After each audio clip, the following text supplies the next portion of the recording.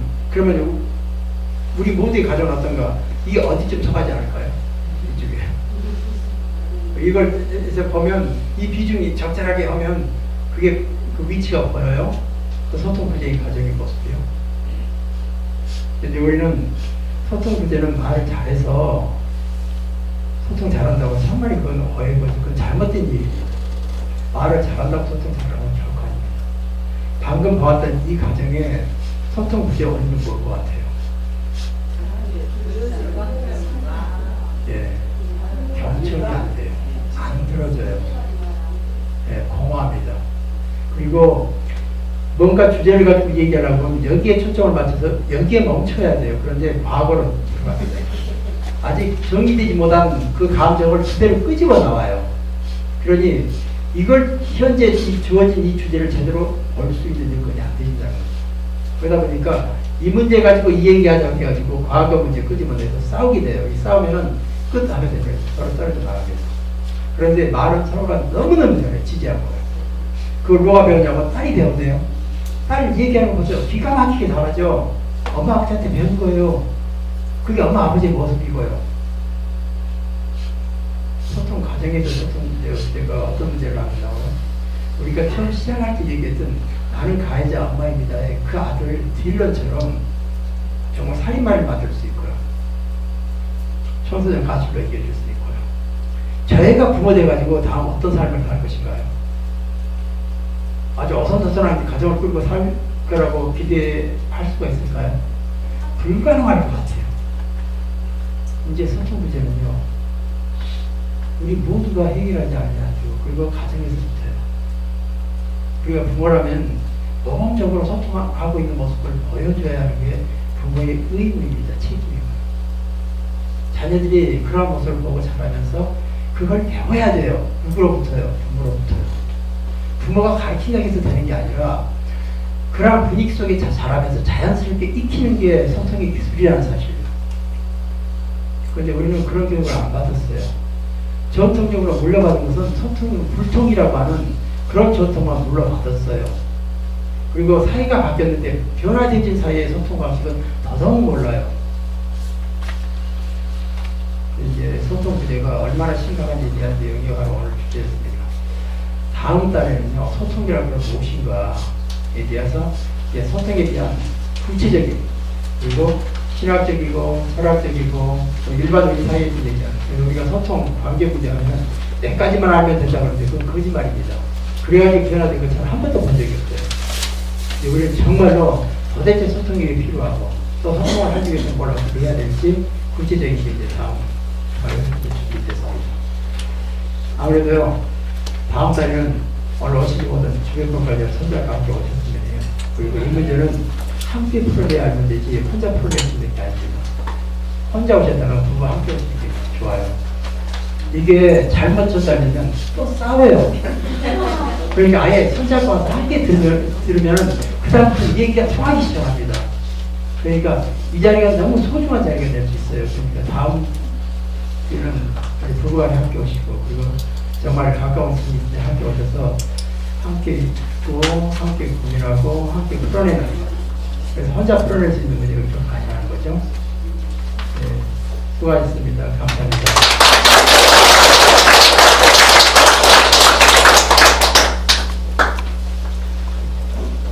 네, 아까 전에 저희 위원장님께서 다 소개하셨죠? 저는 바대영상학교 지도주부중에서 배도로십니다. 반갑습니다. 저희 단해학교가 영상학교가 올해 주제는 관계인 것 같습니다. 전반기에는 저희가 부부 교육을 함께 했고요.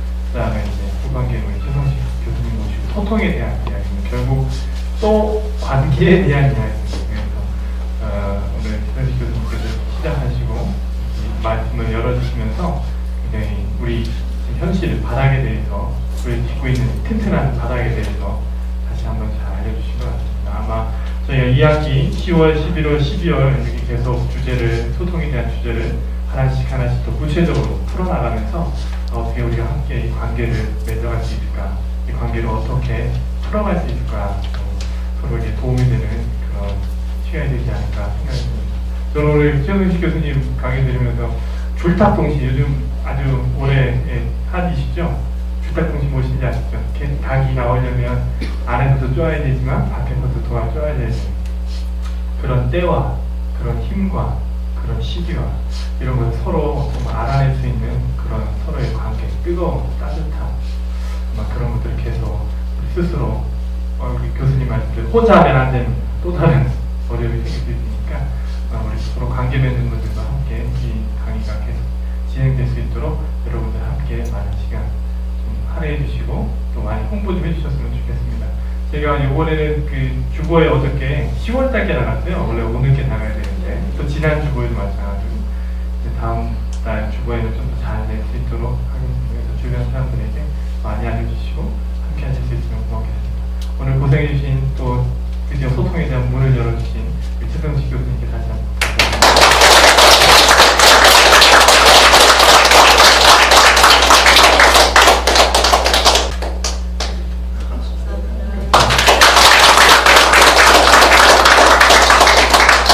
네, 그러면 10월달에 소통이라는 주제, 소통의 조건과 구조에 대해서 다시 한번 교수님 모시고 10월 셋째 주입니다. 있으면 셋째 주 월요일 저녁 7시 반에 다시 한번 뵙겠습니다. 반갑습니다. 안녕히 가세요.